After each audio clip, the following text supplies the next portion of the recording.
Majina naitwa Nsubisi Mwakimonyela Kapula, mkuu wa idara ya viwanda, biashara na uwekezaji.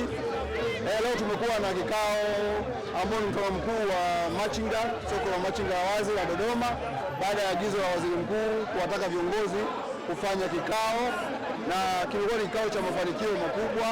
Tunashukuru kwa namna ambavyo machinga wameweza kujitokeza kwenye kikao pamoja na kuwasilisha hoja zao ambazo zimechukuliwa na wametengeneza maazimio ambayo yanakwenda kutekeleza kwa ajili ya kuendelea kuboresha utendaji kazi wa soko la machinga.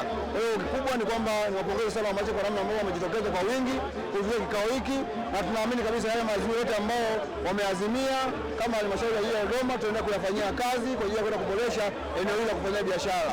Kwa hiyo niwashukuru sana viongozi wote wa muda ambao waliteuliwa na Mheshimiwa Waziri Mkuu kwa ajili ya kusimamia, wamefanya jambo jema, wameweza kusimamia kikao hiki kwa ufanisi mkubwa. Kwa hiyo niwapongeze sana kwa namna ambao wamesimamia. Kwa hiyo tunaamini kwamba tunakwenda kutekeleza, na tunaamini jambo ambalo limebakia ni jambo la uchaguzi ambao tutakwenda kufanyika. Tunaamini kwamba tutapata viongozi walio bora kwa hiyo kwenda kusimamia soko letu la machinga.